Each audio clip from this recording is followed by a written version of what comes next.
ஆண்டவர் நம்மை ஆசீர்வதிப்பாராக. கொஞ்ச நேர தியானத்துக்காக ஒரு வசனத்தை எடுத்து வாசிக்கலாம். நியாயாதிபதிகளின் புஸ்தகம் 11ஆம் அதிகாரம் 1வது வார்த்தையை வாசிக்கலாம். நியாயாதிபதிகள் புஸ்தகம் 11ஆம் அதிகாரம் 1வது வார்த்தை. கீலேயாத்தியனான யெப்தா பலத்த பராக்கிரமசாலியாய் இருந்தான். அவன் யார் என்று சொன்னால் பரஸ்திரியின் குமாரன் கிளையாத் அவனை பெற்றான். ஆண்டவருக்கு மகிமை உண்டாவதாக. 11ஆம் அதிகாரம் நியாயாதிபதிகள் 1 வசனத்தில் ஒரு நபரை குறித்து வாசிக்கிறோம். யெப்தா என்கிறதான ஒரு மனிதனை குறித்து பார்க்கிறோம். யெப்தாவை குறித்து தான் இந்த காலை வெள்ள தியானிக்க போகிறோம்.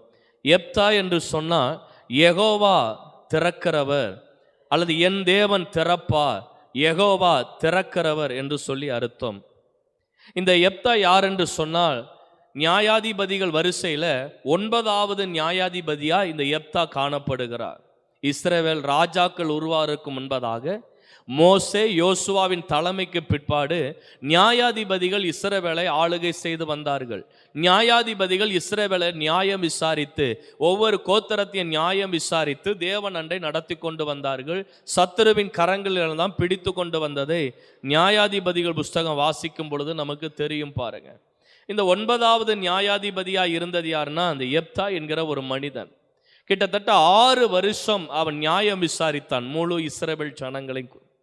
என்னுடைய தகப்பனாரை குறித்து சொல்லுகிறது, கிளையாத் என்கிறவன் தான் இவனை பெற்றான் என்று சொல்லி. கிளையாத் என்பவன் இவன் தகப்பன். இவனுடைய தாயின் பேர் சொல்லப்படவில்லை. இவன் தாய் யாருன்னா ஒரு பரஸ்திரி, அப்படின்னா அந்நிய ஸ்திரியாய் இருந்தவளான ஒரு மனுஷி. இந்த யெப்தாவுடைய வாழ்க்கையை கொஞ்சம் பார்க்கும் பொழுது பாருங்க, வசனம் சொல்லுகிறது 2வது வசனத்தில் வாசிக்கும் பொழுது, ஒரு நாள் இவனுடைய தகப்பனுடைய குமாரர்கள் கடந்து வந்து என்ன செய்கிறார்கள் என்று சொன்னால், யெப்தாவை எங்களை விட்டு நீ கடந்து போ என்று சொல்லி அவனை துரத்தி விடுகிறதை வாசிக்கிறோம். வாசிக்கலாம் 2வது வசனத்தில், கிளையாத்தின் மனைவியும் குமாரர்களை பெற்றால் அவன் மனைவி பெற்ற குமாரர் பெரியவர்களான பின்பு யெப்தாவை நோக்கி, உனக்கும் எங்கள் தகப்பன் வீட்டிலே சுதந்திரம் இல்லை, நீ அந்நிய ஸ்திரியின் மகன் என்று சொல்லி அவனை துரத்தினார்கள். யெப்தாவுடைய வாழ்க்கையை பார்த்தீங்கன்னா துரத்தப்பட்ட ஒரு அனுபவம். தன்னுடைய தகப்பனுடைய குமாரர்களால் நேசிக்கப்படாத ஒரு அனுபவம், துரத்தப்பட்ட ஒரு வாழ்க்கை, வெறுக்கப்பட்ட அந்த சூழ்நிலை யெப்தா இருக்கிறான். ஆனால் தேவனுடைய செயலை பார்த்தீங்கன்னா இந்த அதிகாரங்களில் மிகுந்த ஆச்சரியமான ஒரு செயல். ஹல்லேலூயா. நம்முடைய தேவனுடைய செயல்கள் அல்லது நம்முடைய தேவனுடைய கிரியைகள் மிக ஆழமானது, அற்புதமானது. பாருங்க, தன்னுடைய தகப்பனாருடைய பிள்ளைகள் நிமித்தம் துரத்தப்பட்ட இந்த யெப்தாவை இந்த அதிகாரத்தில் வாசித்து பார்த்தீங்கன்னா, ஒரு கட்டத்தில் இவனுடைய சகோதரர் அந்த பட்டணத்தில் இருக்கிற ஜனங்கள் எல்லாம் கூடி வந்து யெப்தாவை தங்களுக்கு தலைவனாக சேனையின் அதிபதியாய் வைத்து ஒரு பெரிய யுத்தத்தை செய்து முடித்து நாட்களில் பார்த்தீங்கன்னா 6 வருஷம் எந்த இடத்துல துரத்தப்பட்டானோ அதே இடத்துல அதே தேசத்தில் 6 வருஷம் நியாயாதிபதியாய் கர்த்தர் வைத்திருக்கிறார். ஹல்லேலூயா. நம் ஆண்டவர் யார்னா எவரையும் மேன்மைப்படுத்தவும் உயர்த்தவும் அவரால் ஆகும். எந்த நிலையில் இருந்தாலும் நம்மளை தூக்கி நிறுத்த அவரால் முடியும். சங்கீதம் 118 22 23 பக்தன் சொல்லுகிறான், அவன் ஆகாதென்று தள்ளின கல்லு தான் மூளைக்கு என்ன கல்லாகுதுன்னா தலைக்கல்லாய் மாறுகிறது. இது மனுஷனால் மாற்ற முடியாது.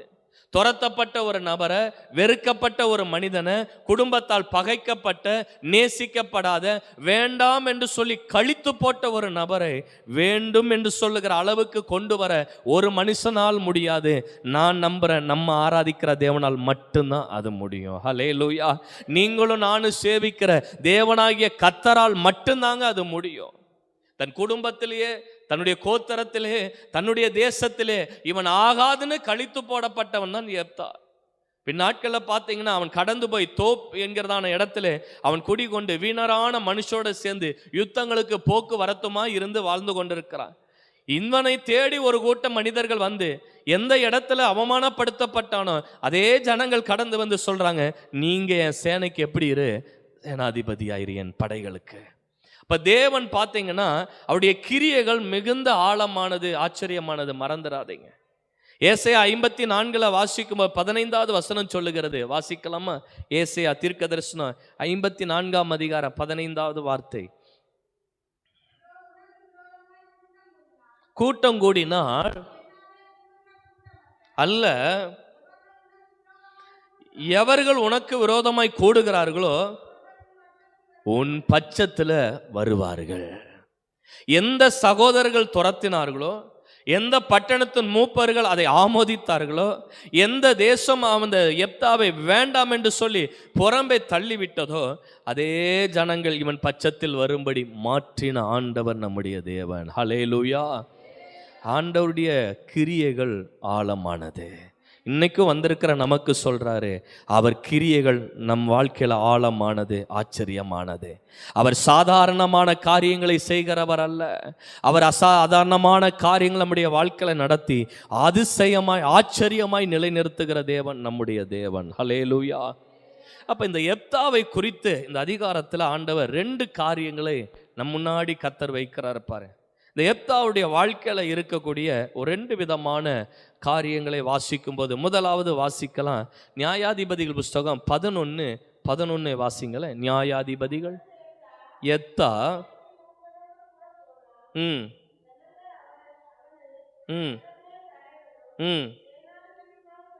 வைத்தார்கள். எப்தா தன் காரியங்களை எல்லாம் மிஸ்பாவிலே கர்த்தருடைய சந்நிதியிலே சொன்னார். இப்பொழுது இஸ்ரவேலர்கள் ஒரு யுத்தத்தில் நின்று கொண்டிருக்கிறார்கள். அம்மோன் புத்திரர் இஸ்ரவேலை நெருக்கி கொண்டிருக்கிறாங்க, யுத்தம் செய்யும்படி வந்திருக்கிறாங்க. இவர்களுக்கு எதிர்த்து யுத்தம் பண்ணுவதற்கு இவர்கள் பலனற்ற சூழ்நிலையில, இவர்கள் உடனே தோப் என்கிறதான தேசத்தில் இருக்கிறதான எப்தாவை நினைவு கூர்ந்து அந்த இஸ்ரவேலின் மூப்பர் எல்லாரும் கடந்து வந்து எப்தாவை பார்த்து கேட்கிறாங்க, நீர் எங்கள் சேனைகளோட கடந்து வா, எங்கள் படைகளோட கடந்து வந்து இந்த அம்மோன் புத்திரரை மேற்கொண்டு நம்முடைய ஜனங்களை என்ன செய்யணும், விடுவித்து அருளும் என்று சொல்லி கேட்கிறாங்க. அங்கே எப்தா அநேக காரியங்களை சொல்லியிருக்கிறான்.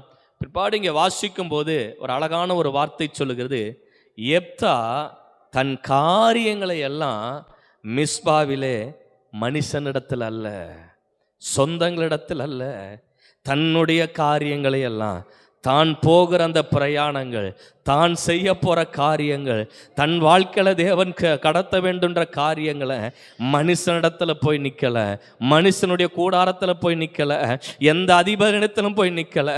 எல்லா அதிபதிகளுக்கும் மேலான அதிபதியாக இருக்கிற, ராஜாதி ராஜாவாக இருக்கிற, சர்வ வல்லமையுள்ள, பராக்கிரமம் நிறைந்திருக்கிற, சொல்ல ஆகும் கட்டளையிட நிற்கும் என்று சொல்லியிருக்கிற, சாதாரண ஒரே வார்த்தையில் மரித்தவனை உயிரோடு எழுப்பின, மண்ணை கொண்டு மனிதனை படைத்த, இல்லாதவை எல்லாம் ஒரு வெறுமையாய் இருந்தவைகள் எல்லாம் நிறைவாய் மாற்றின தேவனிடத்துல போய் சொல்லுகிறான் பாருங்க. கர்த்தரிடத்தில் அவன் சொல்லுகிறான். ஹல்லேலூயா. எப்தா தேவனிடத்துல சொன்னான். காலையில் ஆண்டவர் சொல்லுகிறார், உங்க வாழ்க்கையில என்ன காரியமோ கர்த்தரிடத்துல சொல்லுங்க. உங்க என்ன தேவையோ கர்த்தரிடத்துல சொல்லுங்க. நீ அழணும்னு நினைக்கிற கர்த்தரிடத்துல அழுங்க, புலம்பணும்னு நினைக்கிறீங்களா கர்த்தரிடத்துல புலம்புங்க, முறையிடணும்னு நினைக்கிறீங்களா கர்த்தரிடத்துல முறையிடுங்க. எப்தாவுக்கு உதவினவர் நமக்கும் உதவி செய்வார். எப்தாவுக்கு அதிசயம் செய்தவர் நமக்கும் செய்வார். எப்தாவை வாழ வைத்தவர் நடத்துவார். எப்தாவை தூக்கி நிறுத்தி நடத்தின ஆண்டவர் அதே இடத்துல நடத்த அவரால் முடியுங்க. அல்லேலூயா. மிஸ்பாவிலே தன் காரியங்கள் எல்லாம் போய் கர்த்தரிடத்துல சொல்லுகிறான். இவனிடத்துல உதவிக்கு வந்து நிற்கிறாங்க. இவனிடத்துல ஒரு உதவி கேட்டு வந்து இந்த ஜனம் நிற்கும் போது வருகிறாங்கன்னா, அந்த எப்தா உண்மையாலுமே ஒரு சாதாரண நபராக இருந்திருக்க முடியாதுங்க. 12 கோத்திரத்தில் இருக்கிற மூப்பர்கள் இந்த மனிதனை தேடி வர்றாங்கன்னா, இவங்க பார்வைக்கு எவ்வளோ பெரிய பராக்கிரமம் நிறைந்தவனாக இருந்திருக்கணும். கொஞ்சம் கற்பனை பண்ணி பாருங்க. முழு தேசமே ஒரு யுத்தத்தில் சிக்கி இருக்கிறது. விடுவிக்கிறதுக்கு இந்த எப்தாவை தவிர வேற யார் இல்லைன்ற அளவுக்கு எல்லா மூலையிலும் எப்தா எப்தான்ற ஒரு வார்த்தை ஓடிட்டு இருக்குன்னா, எப்தா ஒரு பிள்ளைப்பூச்சியா கூட இருந்திருக்கமா, பார்வைக்கு கம்பீரமா இருந்திருப்பான், பார்வைக்கு பராக்கிரம் நிறைந்தவனா இருந்திருப்பான். அவங்களுடைய எல்லாவற்றுக்கும் முடிவு யாராதான் இருந்திருப்பானா, எப்தா என்கிற ஒரு நபராதான் இருந்திருப்பான். அவ்வளவு பலசாலியான எப்தா, அவ்வளவு திறமை நிறைந்த எப்தா, அவ்வளவு பராக்கிரமமும் அவ்வளவு திறமையும் புத்திசாலித்தனமும் யுத்த வல்லமை நிறைந்த எப்தா யாரிடத்துல இப்ப வந்து சொல்றானா? கர்த்தரிடத்துல வந்து சொல்லுகிறான். ஹல்லேலூயா. எத்தனை பேருக்கு இது புரியுது? அவ்வளோ பராக்கிரமசாலி தாங்க. 1ஆம் வசனத்துல வாசித்தோம், எப்தா பராக்கிரமசாலியா இருந்தான்.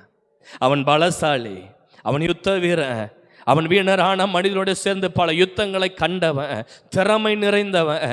எல்லாருடைய கண்களுக்கு இவன் தான் சரின்ற அளவுக்கு இருக்கும்போது இவன் மாத்திரம் பாருங்க, எல்லாரும் அழைத்த போது உடனே அவன் போகல. அவன் செய்தது கர்த்தரிடத்துல போய் சொல்லுகிறான். என்னுடைய அர்த்தம் என்ன தெரியுமா? அவன் தன்னுடைய பலத்தை நம்பல, தன்னுடைய திறமையை நம்பல, தன்னை ஜனங்களெல்லாம் உயர்த்தி வச்சிருக்கிற அதையும் நம்பல. அவன் தன் பார்வையில யாரை முன்ன வைக்கிறானா? கர்த்தரை மட்டும்தான் வைக்கிறான். ஹல்லேலூயா. இன்னைக்கு காலையில் ஆண்டவர் சொல்லுகிறாரு, உங்க பலத்தை நம்பாதீங்க. தேவப்பிள்ளையே, உன் பலத்தை நம்பினா நம்ம ஏமாந்து விடுவோம். நான் நடத்திடுவேன் என்கிற ஞானத்தை நம்பினால் ஏமாந்து விடுவோம். நம்முடைய அனுபவத்தை நம்பினோமானா, எப்தா அநேக யுத்தங்களை செய்த அந்த அனுபவத்தெல்லாம் நம்பல. எப்தா வாழ்க்கையில எல்லாரும் வந்து புகழ்கிறாங்க, உயர்த்துறாங்க, உனக்கு நிகர் யாரும் இல்லைன்னு சொல்லும் போது கூட அதையும் நம்பவில்லை. அவன் நம்பினது சார்ந்தது எல்லாம் பரலோகத்தின் தேவனை மட்டுமே. ஹல்லேலூயா. இவன் போய் மிஸ்பாவிலே தன் காரியங்களை எல்லாம் அறிவிக்கிறான். இன்னைக்கு இந்த காலவெல்ல ஆண்டவர் அதுதான் சொல்லுகிறார். கர்த்தருடைய சந்நிதியில அவன் சொன்னது போல நம்ம வாழ்க்கையிலுங்க எல்லாவற்றுக்கும் கர்த்தருடைய சந்நிதி தான் நமக்கு பலனும் பதிலும் இருக்கிற இடம். ஒரு தேவ பிள்ளைக்கு நமக்கு ஒரு தீர்வு உண்டாகிற ஒரு இடம் எதுனா கர்த்தருடைய சந்நிதி தான். ஒரு தேவனை அறிந்த ஒரு பிள்ளைகள் நன்றாய் புரிந்து கொள்ள வேண்டும், நமக்கு பலன் தருகிற ஒரு இடம் தேவ சந்நிதி தான். நமக்கு உதவி வரக்கூடிய ஒரு இடம் தேவ சந்நிதி தான். நமக்கு ஒத்தாசை பண்ணக்கூடிய ஒரே இடம் தேவ சந்நிதி தான். அதை பிடித்து கொண்டோமானா நமக்கு அப்பா எதையும் செய்ய வல்லவராய் இருக்கிறார். ஹல்லேலூயா. கொஞ்சம் கவனிச்சு பாருங்க. எப்தா பிடிக்க வேண்டியவரை பிடிச்சான், போக வேண்டிய இடத்துல போய் நின்னா, சொல்ல வேண்டியவர்கிட்ட சொன்னா, செய்ய வேண்டியதை அவர் செய்கிறாரு. உண்மைதானே? இவன் போய் சொன்னா, இவன் பக்கத்தில் யாரும் இல்லை, தேவன் யார் முன்பதா இவனை கொண்டு போகணுமோ கொண்டு போய் எந்த ஜனங்களை அழிக்கணுமோ அழித்து இப்ப அத்தனை இஸ்ரவேல் ஜனங்களுக்கு முன்னாடி எப்தா ஒரு ஜெய கம்பீரத்தோடு வரானா? எப்தாவுடைய பலனும் திறமையும் அல்ல, அவன் தேவ சந்நிதியில போய் உட்கார்ந்ததுனால, கர்த்தருடைய சந்நிதியில போய் அவன் முதலாவது சொன்னதுனால கர்த்தர் எல்லாவற்றையும் பார்க்க ஆரம்பித்தார். ஹல்லேலூயா. முதலாவது இந்த எப்தா பாருங்க, தேவ சந்நிதியில தேவன் சொல்லுகிறான். ஆண்டவர் இந்த காலையில் அதான் சொல்ற, நம்ம ஆண்டவருடைய சந்நிதிக்கு முதலாவது தெரியப்படுத்துவோமானா, உங்க வாழ்க்கையில என்னமும் இருக்கட்டும், எந்த காரியங்களா இருக்கட்டும், நீங்களும் நானும் இன்னைக்கு ஒரு தீர்மானம் எடுக்கணும். முதலாவது என் தேவனுக்கு தான் நான் சொல்லுவேன், முதலாவது என் கர்த்தருக்கு தான் நான் சொல்லுவேன். என்னுடைய வேதனையா இருக்கட்டும், என்னுடைய பாரமா இருக்கட்டும், என்னிடத்துல இருக்கக்கூடிய குழப்பமா இருக்கட்டும், நான் எடுக்கக்கூடிய முடிவா இருக்கட்டும், எல்லாமே நான் யார்கிட்ட சொல்லுவேனா? என் கணவர்கிட்ட அல்ல, என் மனைவிட்ட அல்ல, பிள்ளைகிடத்துல அல்ல, கர்த்தரிடத்துல முதலாவது சொல்லுவேன். எப்தா பார்த்தீங்கன்னா அவன் முதலாவது மூப்பர்கள் எல்லாரும் வந்து சொல்லிட்டு போனால், ஏன் இதை திரும்ப திரும்ப ஆவியான சொல்றான்னா, உன் வாழ்க்கையில முதலாவது தேவ சந்நிதியில உன் வாழ்க்கையில இருக்கிற எத்தனை பாரங்கள் இருக்கட்டும், எத்தனை தேவைகள் இருக்கட்டும், என்ன காரியங்கள் இருக்கட்டும், எல்லாவற்றையும் கர்த்தர் சமூகத்துல சொல்லி பாருங்க, அவர் நம்மளை கைவிடவே மாட்டார். ஹல்லேலூயா. அப்படியானா கர்த்தருடைய சமூகம் அல்லது தேவ சந்நிதி எப்படிப்பட்டது? முதலாவது இங்க வாசிக்கும் போது 1 சாமுவேல் புஸ்தகம் 1ஆம் அதிகாரம் 12வது வசனத்தை வாசிங்களே. 1 சாமுவேல் 1ஆம் அதிகாரம் 12வது வசனம். அவள் கர்த்தருடைய சந்நிதியில் வெகு நேரம் விண்ணப்பம் பண்ணி இருந்தாள். பண்ணின போது இங்க அன்னாளை பற்றி வாசிக்கிறோம். அவள் கர்த்தருடைய சந்நிதியில வெகு நேரம் என்ன செய்தாலாம்? நம்ம பாஷையில சொன்னா ஆண்டவரோடு பேசிக்கிட்டு இருந்தா, ஆண்டவர்கிட்ட சொல்லி கொண்டு இருந்தா. கர்த்தருடைய சந்நிதிக்கு எல்லாரும் வருகிறோம், உண்மைதான். ஆண்டவருடைய சந்நிதிய சமூகத்தை எல்லாரும் தேடுகிறோம், தப்பு கிடையாது, தேடணும். ஆனா தேவ சந்நிதியில முதலாவது சொல்லுகிறோமா? அதைத்தான் கர்த்தர் பார்க்கிறார். எல்லாரும் தேவ சந்நிதிக்கு வருவதும், எல்லாரும் கர்த்தருடைய சமூகத்துக்கு வருவதும் போவதும் இருந்தாலும், நம்முடைய வாழ்க்கையில நம்முடைய காரியங்களை முதலாவது யாரிடத்துல சொல்லணும்னா கர்த்தருடைய சந்நிதியில கர்த்தருக்கு தெரியப்படுத்தணும். ஹல்லேலூயா. அன்னாலும் பெனினாலும் பார்த்தீங்கன்னா 2 பேரும் கர்த்தருடைய சமூகத்துக்கு தான் போறாங்க, வருகிறாங்க, பலி செலுத்துறாங்க, எல்லாம் ரைட்டு. ஆனா அன்னாள் வாழ்க்கையில இருந்த ஒரு விசேஷம் என்னன்னா, அவள் புரிந்து கொண்டா, நான் மனுஷன்ட்ட இத்தனை நாள் சொன்னா கூட எதுவும் நடக்காது, நான் கர்த்தருடைய சந்நிதியில போய் வெகு நேரம் சொல்லிக்கொண்டே இருக்கிறான். என்ன சொல்லியிருப்பானா, அவளுக்கு தேவை ஒரு ஆண் பிள்ளை தேவை, அவளுக்கு தேவை ஒரு பிள்ளை தேவை. 17வது வசனம் வாசிக்கிறோம், வாசிக்கலாமா?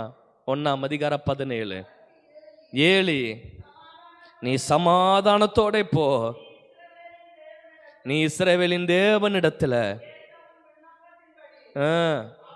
அவர் உனக்கு கட்டளையிடுவாராக என்று சொன்னார். அப்படியானால் தேவ சமூகம், கர்த்தருடைய சந்நிதி ஒரு கர்த்தருடைய பிள்ளைகளுக்கு எப்படிப்பட்டதுன்னா பதில் தருகிற ஒரு இடம். அது நம்முடைய வாழ்க்கையில பதில் கொடுக்கிற ஒரு இடம் எதுனா கர்த்தருடைய சந்நிதி தாங்க. இந்த சந்நிதியில கேட்கிற ஒவ்வொன்றுக்கும் கர்த்தர் பதில் தராமல் இருக்க மாட்டார், பதில் தருகிறவரா இருக்கிறார். எத்தனையோ பேர் இருக்கிறோம் நம்முடைய வாழ்க்கையில, எத்தனையோ பிரச்சனைகள் முடிக்க முடியாத, தீர்க்க முடியாதத தேவ சந்நிதி பதில் கொடுத்திருக்கிறது. இன்றைக்கும் கர்த்தர் சொல்றார், இன்னைக்கும் உங்க வாழ்க்கையில இருக்கிற எல்லாவற்றுக்கும் பதில் தருகிற ஒரு இடம் கர்த்தருடைய சந்நிதி தான். எப்தா வாழ்க்கையில் என்ன நினைத்தானா, ஏன் அவன் ஆண்டவர்கிட்ட போய் சொல்றானா, அவனுக்கு தெரிந்ததுன்னா நான் ஜெபிக்கிற இந்த ஜபத்துக்கு அல்லது நான் சொல்லுகிற இந்த காரியத்துக்கு என் விருப்பம், என்னுடைய நினைவு, என் ஏக்கங்கள் எல்லாம் இவைகளுக்கெல்லாம் பதில் கொடுக்கிற ஒரு இடம் இருக்குன்னா இந்த பூமியில தேவனுடைய சந்நிதி என்பதை அவன் அறிந்து கொண்டான். பதில் கொடுக்கிற ஒரு இடங்க. வாழ்க்கையில எதுவா இருக்கட்டும், எல்லாவற்றுக்கும் பதில் தருகிற ஒரு இடம் எதுனா தேவனுடைய சந்நிதி மட்டும்தான். ஆண்டவர் மட்டும்தான் நமக்கு பதில் தருகிறவர். இன்னும் சொல்லணும்னா அந்த 1ஆம் அதிகாரம் சோத்திரம் 1:12 வாசிட்டு அது பார்க்கும் பொழுது தடைகளை உடைத்து போடுகிற ஒரு இடம் கர்த்தருடைய சமூகம் தான். அத்தனை ஆண்டு காலமா அவள் வாழ்க்கையில கற்பம் இல்லை, பிள்ளை இல்லை, அவள் வாழ்க்கையில இருந்த எல்லா தடைகளை உடைத்து போட்டது கர்த்தருடைய சந்நிதி தான்.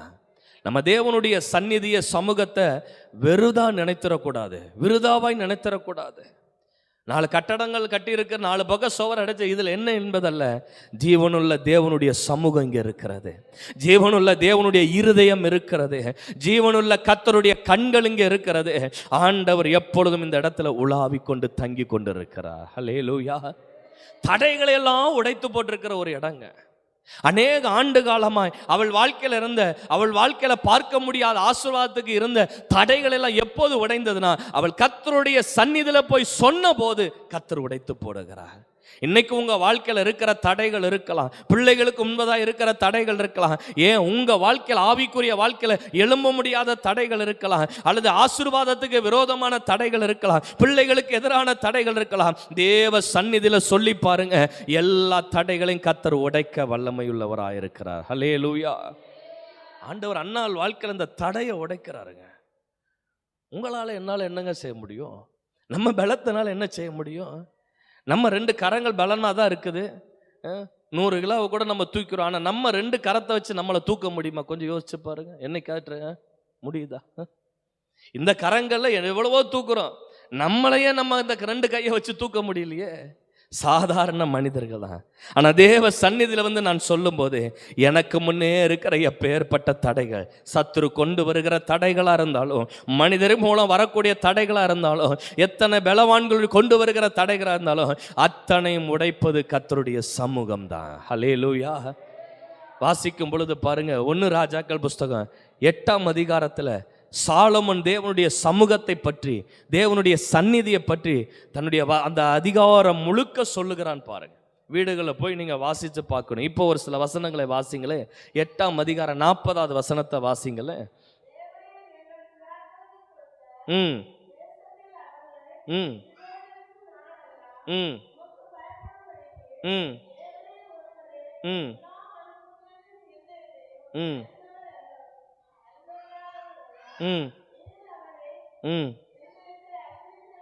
ம் அவனவன் இருதயத்தை அறிந்திருக்கிறபடியே அவனவனுடைய வழிகளுக்கு தக்கதாக செய்து அவனவனுக்கு என்ன அளிப்பு? பலன் அளிப்பீராக. சாலமோன் இங்கே அநேக காரியங்களை சொல்லுகிறார். ஆண்டவரே, நான் இந்த கட்டியிருக்கிற இந்த ஆலயம், இந்த சமூகம், இந்த சந்நிதி எப்படிப்பட்டதா இருக்கு என்பதை அவன் தன்னுடைய வார்த்தைகளை வாயை திறந்து அழகாய் சொல்லுகிறான். அதில் சொல்லுகிறான், நீர் பலன் தருகிற ஒரு இடம் அப்படின்னு அவன் அறிக்கை இடுகிறான். நம்முடைய வாழ்க்கையில் பலன் தருகிற, நம்முடைய ஜபத்துக்காக இருக்கட்டும், வெகு காலமாய் காத்திருக்கிற பல காரியங்களுக்கு பலன் வரக்கூடிய ஒரு இடம் எதுன்னா கர்த்தருடைய சந்நிதி மட்டும்தாங்க. நீங்க தேவ சந்நிதியில் காத்திருந்த எதற்குமே கர்த்தர் பலன் தராமல் விடவும் மாட்டார். அப்படி ஆண்டவர் ஒரு நாள் தம்முடைய பிள்ளைகளை வெறுமனேன்னு விடுவதில்லை. பலன் கொடுக்கிற தேவன் நம்முடைய தேவன். ஹல்லேலூயா. அது ஜபத்துக்காக இருக்கட்டும், விண்ணப்பமாக இருக்கட்டும், எத்தனை காரியங்கள் இருக்கட்டும், கர்த்தருடைய சந்நிதியில் வந்தால் அது ஒருவேளை பல ஆண்டுகள் ஆனாலும் நம்ம தேவ சந்நிதியில் சொல்லி இருக்கிற காரியங்களுக்கு நிச்சயம் பலன் கர்த்தர் பார்க்க வைக்கிறவர். அதான் சொல்லுகிறார், பலன் அளிப்பீராக தேவ சந்நிதியில். அதை 8ஆம் அதிகாரம் 50வது வசனத்தை வாசிச்சு பார்க்குறீங்களே. 8:50.